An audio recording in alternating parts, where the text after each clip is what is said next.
अभी तक जो हम लोग पढ़ते आ रहे हैं वो बेसिक ग्रामर है। बेसिक ग्रामर जो इंग्लिश ट्रांसलेशन में काम आते हैं। अभी इंग्लिश ट्रांसलेशन का स्ट्रक्चर पैटर्न अभी नहीं बताया हूँ, लेकिन जो भी पढ़ रहे हैं हम लोग बेसिक ग्रामर पढ़ते हैं। It plays an important role for making a structure and formation of sentences. Basic grammar is very necessary.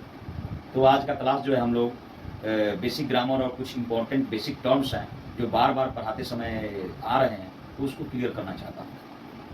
कुछ इंट्रोडक्शन यहाँ मैं दिया हूँ। बेसिक ग्रामर और बेसिक टर्म्स को पढ़ना है। What we have studied till now is basic grammar. अभी तक जो हम लोग पढ़े हैं अभी तक वो बेसिक ग्रामर है जो ट्रांसलेशन में हमारे काम आएंगे। तो ये जो है स्ट्रक्चर और सेंटेंस फॉर्मेशन में काम आते हैं। जिसे हम लोग पढ़ चुके हैं नाउन, पार्ट्स ऑफ स्पीच, और उसके पहले जो है अल्फ़ाबेट, जो भी पढ़े हैं सब ग्रामर से ही रिलेटेड पढ़े हैं। बेसिक ग्रामर है a great contribution in English translation. English translation की बड़ी योगदान होती है। और ये हैज़ का प्रयोग दिखा रहा है। जो बेसिक ग्रामर हैज़ है का यूज जो होता है के पास के अर्थ में होता है। तो मैंने सेंटेंस लिखने का तरीका यहाँ पर प्रदर्शन में बेसिक ग्रामर है a great contribution. Basic grammar के पास जो है ग्रेट, महान, बहुत बड़ी योगदान होती है इन इंग्लिश ट्रांसलेशन में। It provides structure and rules for making sentences. It provides, ये पूरा करता है स्ट्रक्चर, कैसे उसकी कंस्ट्रक्शन करें, बनावट करें, रूल करें फॉर्मेशन में सेंटेंसेस में। तो ग्रामर अभी तक जो है ट्रांसलेशन का मेन की रोल्स जो हम पढ़ रहे हैं, मेन पॉइंट जो पढ़ रहे हैं, ग्रामर से रिलेटेड टर्म्स पढ़ रहे हैं। Today's class is about basic terms. आज का क्लास जो है बेसिक टर्म पर होगा, जो बार बार हमारे साथ आ रहे हैं, सब उस पर विचार करेंगे। Before reading concrete nouns and its kinds, let us know some basic terms. आज हम लोग जान लेते हैं कुछ बेसिक टर्म को। जो कंक्रीट नाउन, अभी तो कंक्रीट नाउन के 4 काइंड्स हैं जो पढ़ना बाकी है, लेकिन उसके पहले कुछ बेसिक टर्म को समझ लेते हैं, तब आगे बढ़ेंगे।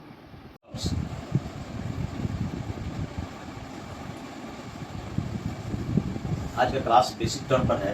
फर्स्ट टर्म्स आज हम लोग जानेंगे डेफिनेशन के बारे में। इसको परिभाषा हिंदी में पढ़ते हैं। फर्स्ट टर्म, बेसिक टर्म में डेफिनेशन क्या होता है इसको जानेंगे। डेफिनेशन में कुछ बातें बार बार यूज हो रहा है। स्टेटमेंट, तो सिंपल लैंग्वेज में स्टेटमेंट को जानेंगे, जो कथन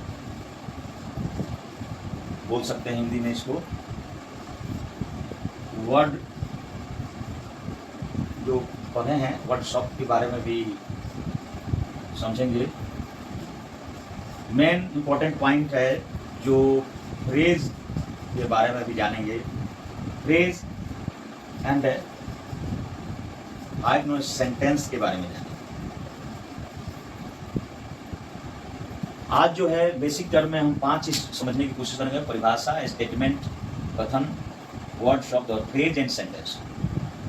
1 बाय 1 अब इसकी हम परिभाषा और इसको समझाने की कोशिश कर रहा हूँ, जो बार बार हमें पढ़ने में बात उठ रही है। डेफिनेशन, परिभाषा। पहले हिंदी अर्थ इसका जानते हैं। परिभाषा, परिभाषा क्या होती है?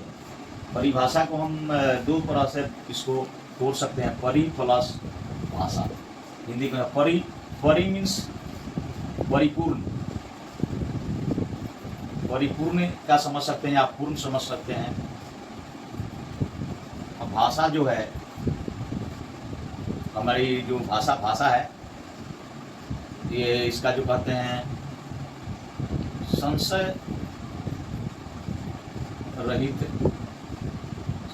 कथन, जो स्पष्ट हो कथन हो। परिभाषा का मतलब, परिभाषा का मीनिंग है जो हमें संशय रहित कथन मिलता हो, उसमें ये पूर्ण भाषा हो, इसका पूरा अर्थ निकलता हो।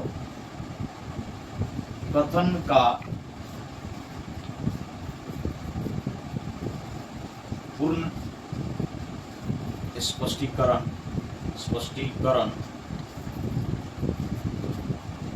की परिभाषा। तो सिंपल लैंग्वेज में हम समझ, कथन जो स्टेटमेंट बोलते हैं उसका पूर्ण स्पष्टीकरण की परिभाषा होता है। तो हमें इंग्लिश में इसकी डेफिनेशन को समझेंगे, डेफिनेशन का ही मीनिंग समझेंगे यहाँ। तो यहाँ जो है डेफिनेशन का मीनिंग ये है कि a statement which explains the meaning of a word, phrase or symbol is called definition. Definition is nothing but a word which is used for explaining a word, phrase or a figure or symbol. तो इसकी definition simply we can write statement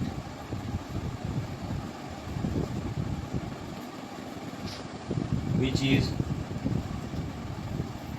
used for explaining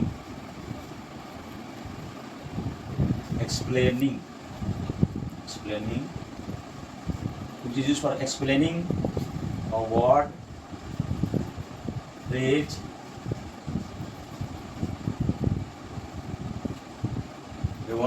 or a symbol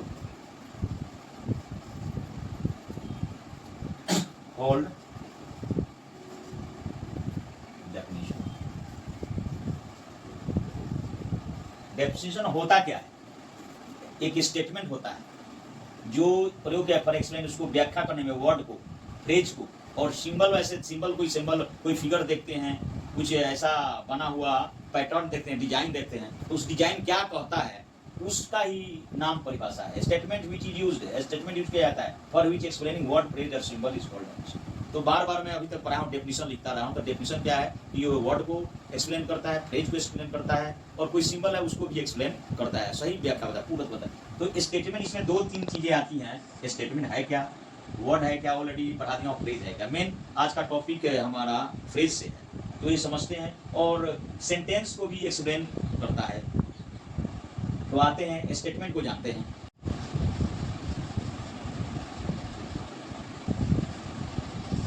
statement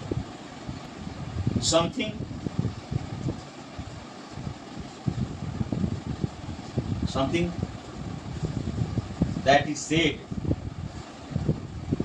said or written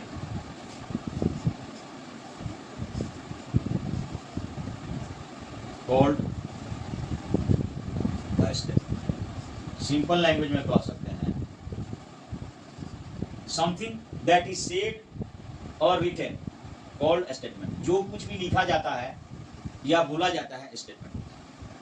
और definition, आज तक जो noun का definition पढ़े, ए noun is the name of person, place of thing. तो definition है क्या है? वो स्टेटमेंट ही है, कुछ लिखा जा रहा है और कुछ कहा जा रहा है, तो उसमें एक्सप्लेन भी करता है नाउन को, इस वर्ड को एक्सप्लेन करता है डेफिनेशन। नाउन जो है the name of a person, place of thing है, तो एक नाउन नेम है, एक वर्ड है, उसको एक्सप्लेन डेफिनेशन द्वारा किया जाता है, जो हमें बात समझ में आती है। Definition is a statement which is used for explaining the word, phrase or symbol. What is a statement? Something that is said, कुछ भी हम बोल रहे हैं और written, लिखा भी जा रहा है, वो स्टेटमेंट को हमें बताता है।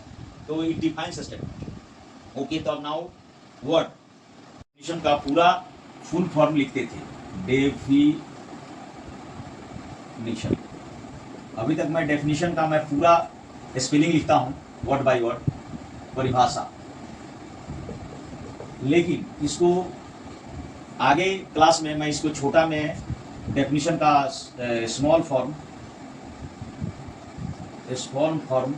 मैं लिखूंगा DEF लिखकर, इस वक्त N ऐसे दूंगा, डेफिनेशन DEFN ऐसे लिख दूंगा, DEFN। इसका मीनिंग होगा डेफिनेशन। तो डेफिनेशन को शॉर्ट में लिखूंगा, किसी भी वर्ड को समझाने के लिए, किसी भी टर्म को, बेसिक टर्म जो इंग्लिश ग्रामर में आते हैं समझाने के लिए, फर्स्ट ऑफ ऑल डेफिनेशन लिखूंगा। जो डेफिनेशन को अभी बता दिया, definition is nothing but it is a statement which explain a word, sentence, phrase like this. तो definition will be written as like this. तो आगे क्लास में मैं डेफिनेशन इस प्रकार लिखूंगा, स्मॉल फॉर्म लिखूंगा उसका। और now we have to read a word.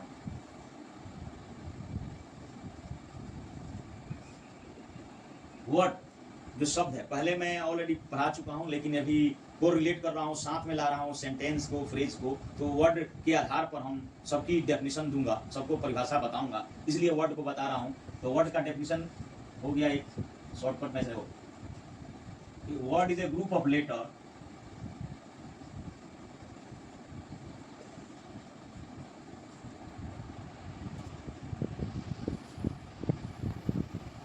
or a group of letters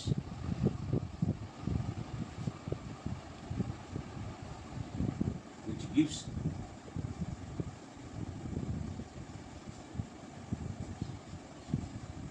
complete, gives a complete, or which gives a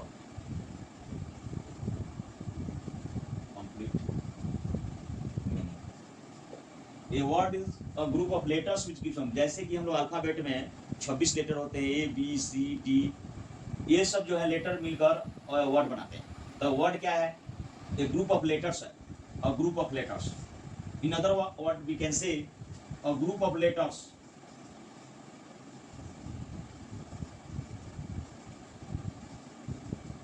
which gives a complete meaning.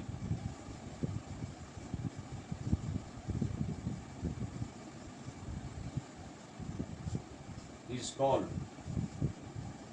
a word.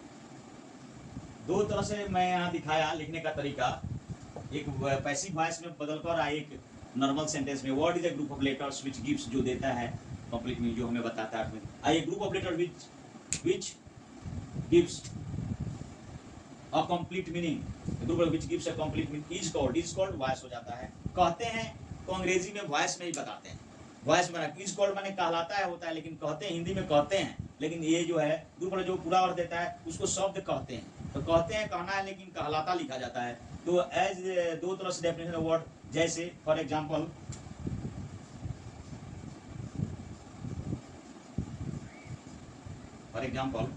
Book, इसमें 4 letter use हुए हैं, 1 2 3 4, दो वो use किया गया। तो book है, book में हिंदी में किताब होता है। तो एक ग्रुप ऑफ लेटर्स हैं, 4 letters are combined together and book gives a sense, किताब का एक सेंस, कंप्लीट सेंस ये देता है। It gives a complete sense, book किताब।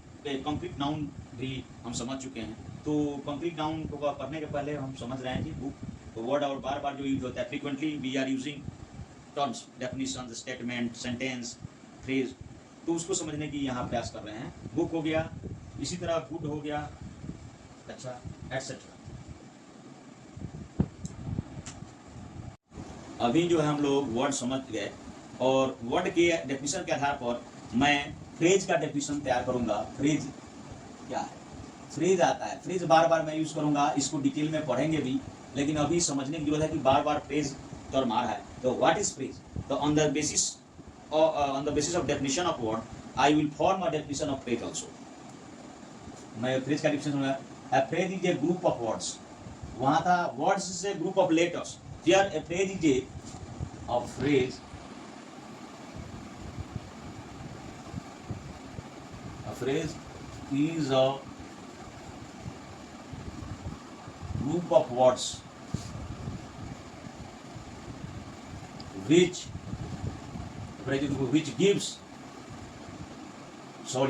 does not give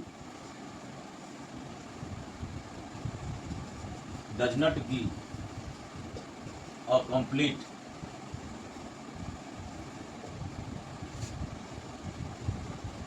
meaning.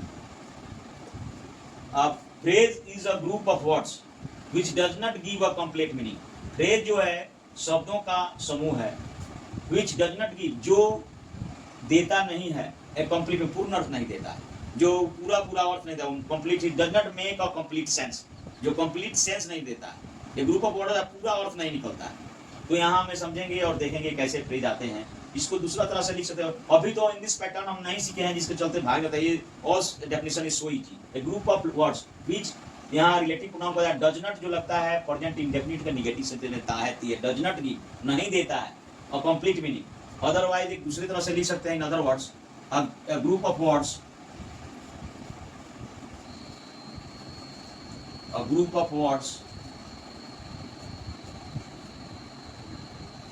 which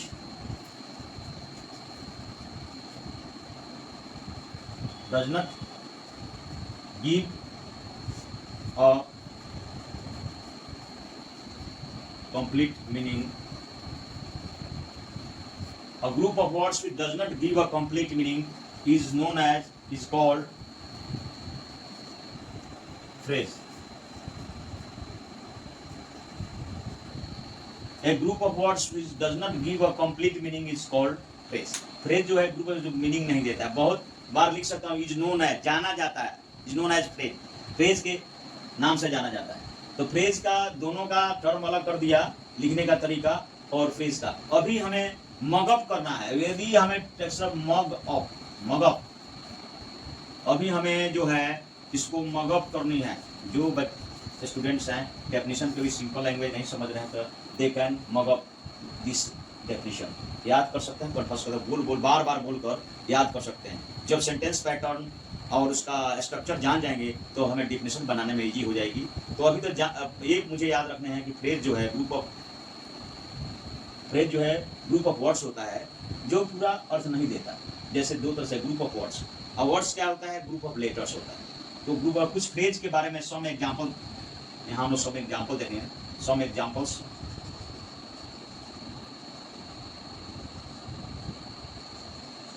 Some examples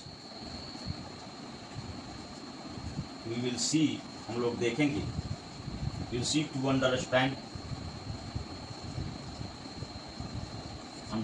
phrase and how it is used in a sentence। तो हम लोग यहाँ some examples we will see here to understand phrase and how it is used in a sentence। Sentence में कैसे use किए जाएंगे वो हम देखेंगे। फ्रेज और प्रोवर्ब्स आगे क्लास में हम लोग डिटेल में पढ़ेंगे, लेकिन फ्रेज समझना जरूरी है कुछ एग्जाम्पलों के द्वारा। तो आइए फ्रेज, सम फ्रेजेज लिखता हूँ। फर्स्ट ऑफ ऑल लिखता हूँ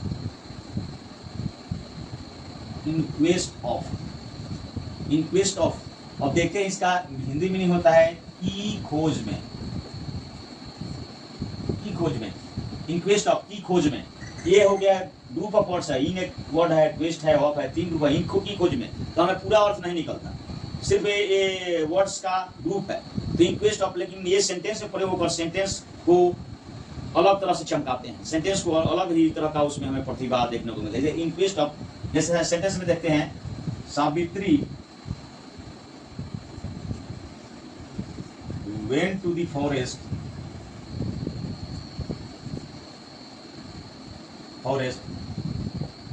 in quest of her husband। अब ये पास्ट टेंस में मैं लिख दिया went V2, तो पास्ट टेंस पढ़ेंगे तो will easily come to know the meaning. V2 verb का go went gone, तो she went to the forest, Savitri जो है, Savitri went to the forest, Savitri जंगल गई। in quest of, की खोज में, हरासमेंट, अपने पति की खोज में वो जंगल गई। तो सावित्री स्टोरी है जिसमें वर्ड है why did Savitri go to the forest. इसका आंसर हुआ Savitri went to the forest in quest of harassment. तो इन क्वेस्ट ऑफ का कितना महत्व हो गया, कैसे सेंटेंस में यूज हुआ देखिए। ऐसे ही आगे बढ़ते हैं। Bag and baggage, bag and baggage, baggage baggage, बोरिए बोरिए बिस्तरे के साथ, बोरिए बिस्तरे के साथ, पूरे हर सामान, बोरिए बिस्तरे जो भी है, बैग एंड बैगेज। तो बैग एंड बोरिए बिस्तरे के साथ जो अंग्रेज लोग हमारे आए थे मान लो देश में, वो सब अपना सब सामान बोरिए बिस्तरे बांध कर चले गए, हम लोग आजाद हो गए। तो bag and baggage, the English left India, the English तो एक लैंग्वेज है, सब्जेक्ट है, लेकिन द इंग्लिश आर्टिकल लग गया, एडजेक्टिव के पहले इंग्लिश भी, तो द इंग्लिश लगा देते हैं तो इंग्लिश लोग होता है, अंग्रेज लोग। जैसे पुअर गरीब है एडजेक्टिव, उसके पहले द पुअर लगाते हैं तो पुअर पीपल को बताता है द पुअर। तो द इंग्लिश मतलब अंग्रेज लोग, the English left India, bag and baggage, bag and baggage, bag and baggage, BAGGA, English left India, bag and baggage. तो अंग्रेज लोग ने बोरिए बिस्तर भाषा, some people use with, the English left India with bag and baggage, बोरिए बिस्तर के साथ, साथ का विद यूज नहीं करना है, इट कम्स एज एरर के रूप में आता है। तो बैग एंड बैगेज में विद ऑलरेडी एडेड होता है, तो the English left India bag and baggage with देता है, वो कॉमन एरर जानना होता है। तो ऐसे करते से हम जानते हैं। दूसरा तीसरा बताता हूं, जैसे a red letter day, a red letter day, red letter day, an important day, at historical day बोल सकते हैं, important day, historical day, an important day, एक महत्वपूर्ण दिन, रेड लेटर डे, सेंटेंस में भी जिसको करते हैं।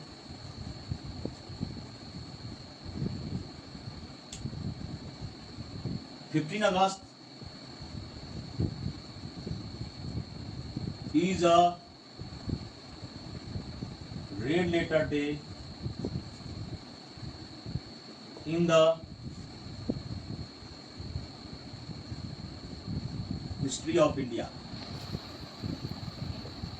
15 अगस्त जो आजाद हो गए थे हम लोग, 15 अगस्त red letter day and important है in the history of India. Bharat के इतिहास में ये बहुत ही महत्वपूर्ण दिवस है। दिवस हिंदी को दिन को डे को दिवस भी बोला जाता है। तो red letter day, same way we can say a bed of roses. ये सब मैं फ्रेज को बता रहा हूं, ऐसे बहुत से फ्रेज, लगभग 100 फ्रेज को याद करना पड़ेगा। बेड ऑफ रोजेज, जितना फ्रेज याद करेंगे सेंटेंस बनाने में, उसके पैटर्न को, उसके सुंदरता को बढ़ाने में काम आएगा। Bed of roses, bed means of roses, मैं बताऊं ऑफ के बाद वाला शब्द, फूलों की बिछावन, फूलों की सीज, मखमली सेज भी बोल सकते हैं, मखमली सेज बिछावन, मखमली सेज, फूलों की सेज, फूलों की सेज भी, सेज बिछावन से ही मतलब है फूलों की बिछावन, जो भी है। तो ये बेड ऑफ रोजेज पूरा ही अर्थ नहीं दे रहा है, फ्रेज है। तो इसको हम कह सकते हैं students life, students life is not a bed of roses।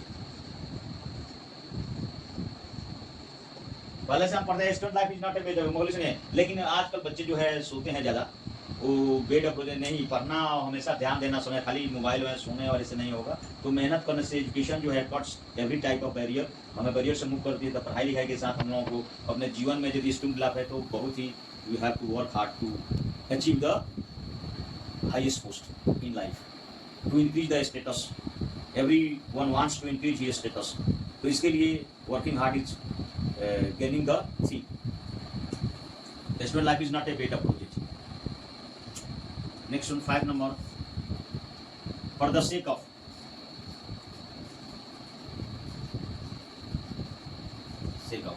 for the sake of means के लिए, वो के वास्ते।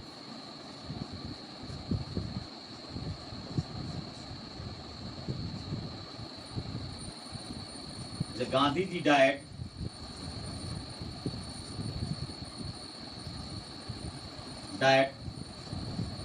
for the sake of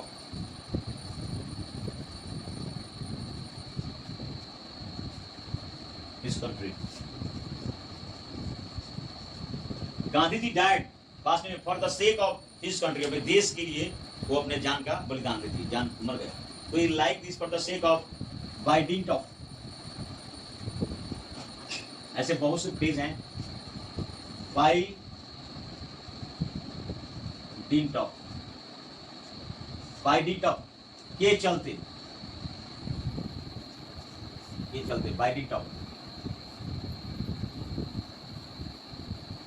because of, के चलते, बाई डिंट ऑफ, के चलते। जैसे he got success, सफलता by dint of his hard work, his hard work। देखते हैं he got success, उसने सफलता पाया, by dint of, के चलते, his hard work, अपने कड़ी मेहनत से के चलते हुए उसने सफलता पाया। मेहनत किया तो he achieved his desired post, तो अपने desired ऑफिसर पोस्ट प्राप्त कर लिया। due to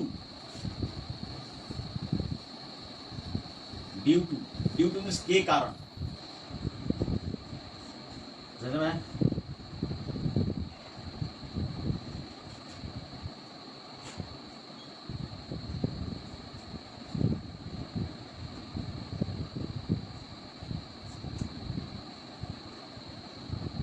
ही सेम में बना सकते हैं। He scored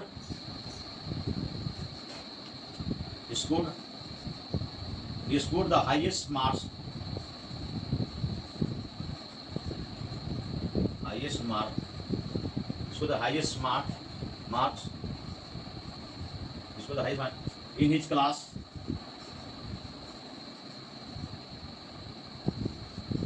due to hard labour, due to hard work, hard labour. Same thing is here, he scored the highest marks, वो बहुत ही ऊंचा मार्क्स अंक पाया इन इस क्लास, अपने क्लासों में, ड्यू टू हार्ड लेबर, कठिन मेहनत के चलते वो क्लासों में सबसे अधिक मार्क्स पाया, स्कोर किया, प्राप्त किया। तो due to at home in, at home in, at home in, निपुण, निपुण, दक्ष, उस काम को बहुत ज्यादा। He is at home in mathematics. He is at home in mathematics. He is at home in mathematics. Some people write he is at home in, कहता है कि at home in में ही in आ गया तो निपुण हो गया, तो फिर जो ऐड करता है in, he is at home in mathematics, ऐसे भी लिखते हैं। तो वो करने की जरूरत नहीं है, एट होम इन में इन है, वो करेक्ट सही है, एट होम इन मैथमेटिक्स। वो मैथमेटिक्स में इज एट होम इन, वो निपुण है मैथमेटिक्स में, तो मे के बना इन डबल करने की जरूरत नहीं है, वही काम करता है at home in place of या इन स्टीड ऑफ, के बदले में,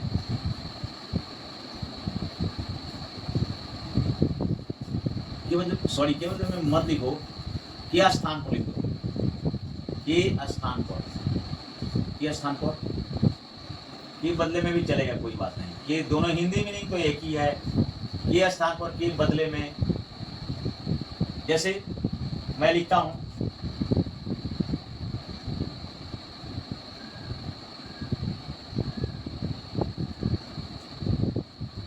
a word which is used in place of a noun called pronoun. A word which is used in place of a noun, instead of a noun, a noun के बदले जो शब्द use होता है called pronoun। pronoun के difference समझाऊंगा। जैसे for example, Ram is a boy, he is intelligent। यहाँ हम देखते हैं, here we see Ram is a noun, Ram is a boy, in place of Ram here he is used, तो he is called pronoun। in place of Ram, in instead of Ram, तो that's why के बदले में के जगह पर, राम की जगह पर ही आया है, तो वो जो है उसके जगह पर आया है। तो इन प्लेस ऑफ में वर्ड में डेफिनेशन लाने में इन प्लेस ऑफ का यूज, इन इंस्टीड ऑफ का यूज मैंने करके दिखाया है, तो ऐसा हो सकता है। और फ्रेज जो है हमारे डेफिनेशन फॉर्मेशन में भी काम आते हैं, देखते हैं कितना इजी से बना लिया। Word which is use, sorry is we have to write, which is use in place of a noun called, यही इज यहाँ भी लिखा जा सकता है, इज कॉल्ड प्रोनाउन, बट ये इज, इसका भी इज को खत्म करके यही मीनिंग लिखा गया है, जो आगे हम इसे 10 पैटर्न में समझ जाएंगे ये यूज कैसे ये करता है। The word which is used in place of a noun is called, this is, here we can write also, but लिखने की जरूरत नहीं है, ये इज कॉल्ड प्रोनाउन। तो प्रोनाउन इंस्टीड ऑफ का मीनिंग हम अच्छी तरह समझ चुके हैं। ऐसे देखते हैं, bring up, bring up, bring up means होता है लालन पालन करना, ब्रिंग अप, लालन पालन करना, पोषण करना।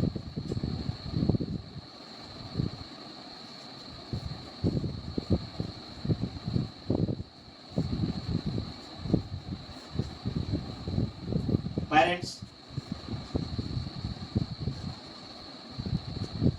bring up their children,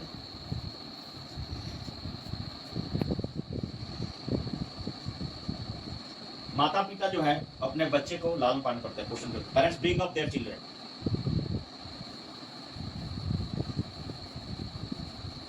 ऐसे बहुत से पेज हैं।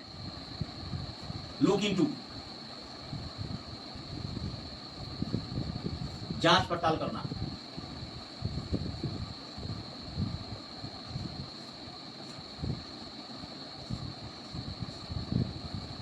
द पुलिस लोग द लग गया, द पुलिस लुक्ड इनटू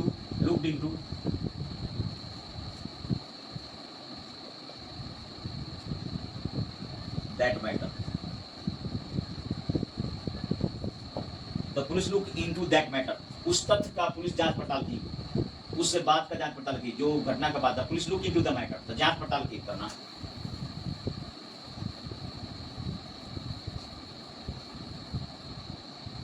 ऐसे हम पढ़ सकते हैं इन लीव ऑफ, ये बदले में,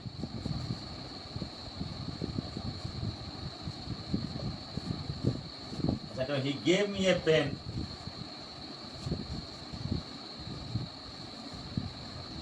इन लीव ऑफ के स्पेलिंग अगर लाई जो होता है ना, झूठ बोला लाई में यू जो तो लीव हो जाता है। बहुत लोगों के स्पेलिंग लीव का याद नहीं रहता, तो हम जानते हैं डोंट टेल अ लाई, झूठ मत बोलो, लाई ली को यू जोड़ दो लीव हो जाएगा। तो इन लीव ऑफ के मतलब ही give me a pen in leave of, sorry in leave of, in leave of, in leave of pencil, he gave me a pen in lieu of a pencil, pencil के बदले में उसने मुझे pen दिया।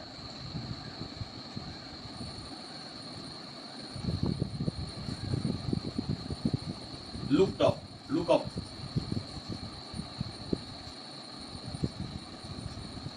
look up, have you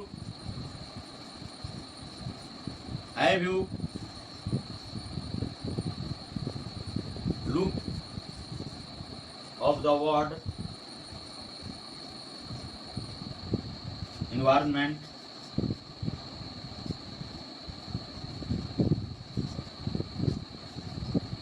in a dictionary, मैं question कर दिया।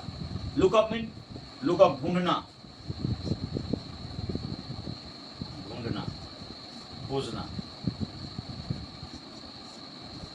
Lookup mean ढूंढना। Have you looked up the word, ये प्रेजेंट परफेक्ट टेंस में लिखा गया है। हैव यू लुक्ड, क्या आपने खोजा है the word environment in a dictionary, dictionary में एनवायरनमेंट का आपने खोजा है, ये क्या मीनिंग होता है? It relates to surroundings, surrounding से रिलेटेड है। Whatever we see all around us is called environment, जो कुछ भी देखते हैं वो अपने चारों तरफ एनवायरनमेंट है, तो ये एनवायरनमेंट रिलेट्स टू सराउंडिंग। तो ये क्वेश्चन एक पूछ दिया present perfect, have you looked, क्या तुमने the word environment in a dictionary, तो लुक अप खोजना ढूंढना होता है।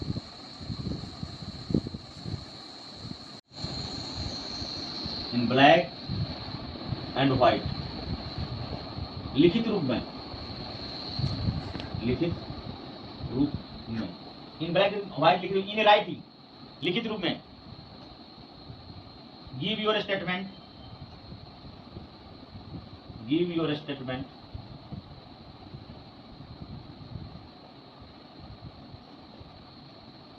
इन black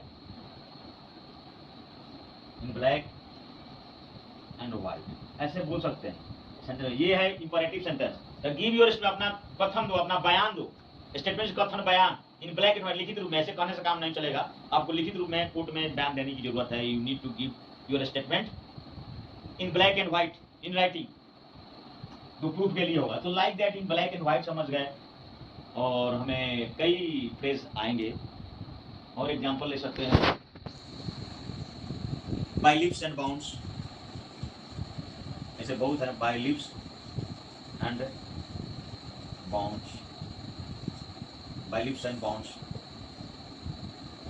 lips and bounds means हो जाएगा दिन दूना रात चौगुना, दिन दूना, दिन दूनी, दूनी भी कोई कहता है, दूनी लिख सकते हो हिंदी में, दिन दूनी रात चौगुनी, दिन दूनी रात चौगुनी, दिन दूना रात चौगुना, एकदम बहुत तेजी से, बहुत तेजी से। पहले सुना, ही इज प्रोग्रेसिंग, वो आगे बढ़ रहा है। By lips and bounds, he is progressing by lips and, रात दिन दूना रात चौगुना आगे बढ़ रहा है। प्रगति पर है, प्रगति कर रहा है, बहुत तेज़ी से प्रोग्रेस कर रहा है। तो ऐसे बहुत से फ्रेज हैं जो हम सब सुनते हैं और आगे फ्रेज याद करते रहेंगे। तो मैं देखता हूँ कि फ्रेज को अच्छे तरह समझ गए। फ्रेज ग्रुप ऑफ लेटर्स है जो हमें मीनिंग बताने में काम करता है। पूरा तो अर्थ नहीं देता, लेकिन सेंटेंस में यूज करके सेंटेंस की ब्यूटी को हम बढ़ाते हैं। You can increase the beauty of a sentence. तो फ्रेज को समझ गए और we are coming to the point sentence. हम आगे बढ़ते हुए सेंटेंस जिसको हिंदी में वाक्य कहते हैं वो उसकी परिभाषा जानेंगे। जैसे कि हम लोगों को वर्ड की परिभाषा दिया है, a group of letters which gives a complete meaning is called word. Same phrase का जो डेफिनेशन दिया हूँ, a group of words which does not give a complete meaning is called phrase. वो पूरा अर्थ नहीं देता है। सिमिलरली हम सेंटेंस का भी डेफिनेशन बना सकते हैं। The sentence is a group of words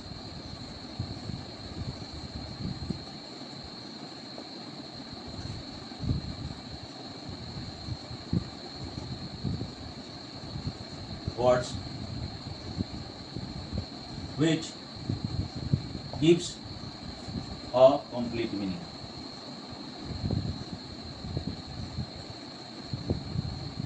A sentence is a group of words which gives a complete meaning, who makes a complete sense.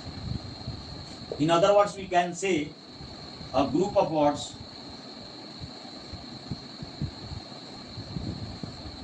the definition है जैसे DEF and a group of words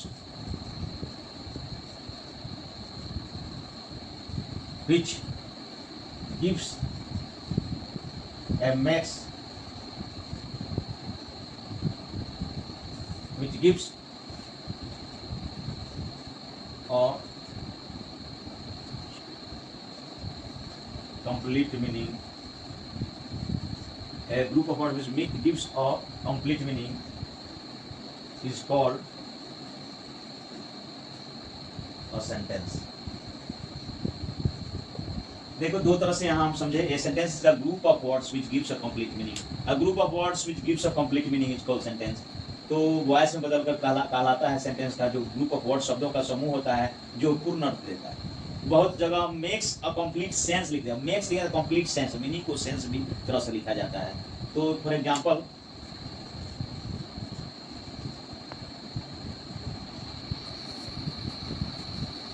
I read a book. मैं एक किताब पढ़ता हूँ। I read a book. Please give me a glass of water. Please give me a glass of water. What do you want to say? What do you want to say?